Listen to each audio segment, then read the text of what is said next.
Salut à tous! C'est un événement inédit et historique. Le réseau social X vient d'être interdit dans un pays entier. Et vous allez voir que Musk ne compte pas se laisser faire. Il est important de regarder ça de près, surtout avec les signaux inquiétants qu'on observe en France ces derniers jours sur des sujets similaires, en plus de l'arrestation de Pavel Durov et tout le reste. Cela montre une volonté de suivre la même direction. On se retrouve plongé dans un scénario digne de 1984 d'Orwell, avec des dérives totalitaires. On est ici pour défendre un sujet crucial, celui de nos libertés, en particulier la liberté d'expression. Pourquoi cette accélération des mondialistes en ce moment? Tout simplement parce que l'élection présidentielle américaine approche en novembre, et ils redoutent énormément la victoire de Donald Trump. Trump, qui défend farouchement la liberté d'expression, a récemment formé une alliance avec Musk et Kennedy Jr. On a exploré cela dans une vidéo précédente, et c'est un changement majeur qui pourrait tout bouleverser. On va analyser cette première mondiale et ses répercussions à l'échelle internationale, y compris en France. Merci de partager cette vidéo et de vous abonner à la chaîne YouTube en cliquant sur le bouton s'abonner juste en dessous, c'est gratuit. Si vous êtes déjà abonné, pensez à activer la petite cloche pour recevoir les notifications de nos futures vidéos. C'est pratique pour ne rien rater. Allez, c'est parti! Fermeture de X, un cas sans précédent. Qu'est-ce qui s'est passé au Brésil? Un grand pays, mais est-ce que c'est lié aux BRICS ou non? Vous verrez que non. C'est un mondialiste infiltré chez les BRICS. Maintenant, passons au tweet officiel de X, qui avait annoncé la couleur.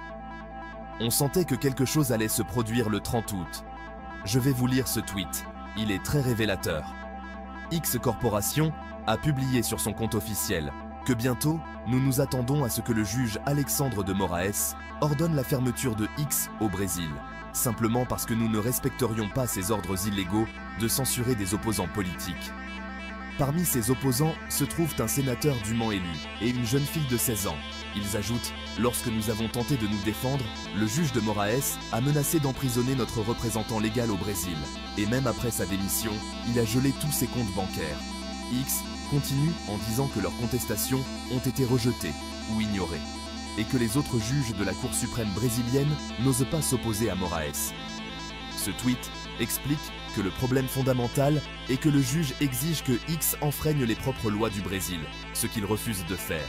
Ils promettent également de publier toutes les demandes illégales du juge et tous les documents pertinents en toute transparence.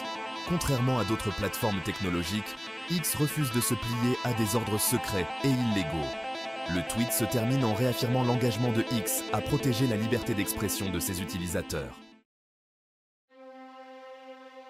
Musk, par ailleurs, a critiqué sévèrement le juge de Moraes, le qualifiant de dictateur diabolique déguisé en juge. Il est intéressant de noter que cette affaire se déroule juste un mois avant les élections municipales au Brésil, ce qui rend la situation encore plus tendue. D'autres acteurs importants ont également réagi, comme le patron de Rumble, un réseau social interdit en France depuis la guerre en Ukraine. Il a exprimé son soutien à X et a dénoncé la volonté des puissances mondiales de contrôler l'information. Au final, cette affaire au Brésil montre les méthodes utilisées pour tenter d'interdire X. C'est un exemple grandeur nature des résistances possibles et de la résonance internationale de ce conflit. Musk a d'ailleurs annoncé qu'il cherche déjà des moyens techniques pour contourner cette interdiction et a conseillé à tous d'installer un VPN avant que la loi ne soit appliquée. On voit ici un affrontement important, non seulement pour le Brésil, mais aussi pour le reste du monde. Il est crucial de se préparer et de comprendre comment résister face à de telles attaques sur la liberté d'expression. Nous souhaitons aux résistants brésiliens de retrouver rapidement leur liberté d'expression dans un contexte aussi difficile. En France, il y a également des signaux inquiétants, notamment avec l'arrestation de Pavel Durov. Il est important de rester vigilant et de continuer à défendre nos libertés. Merci encore de partager cette vidéo et de vous abonner à la chaîne. Votre soutien est essentiel pour que ces informations continuent à circuler.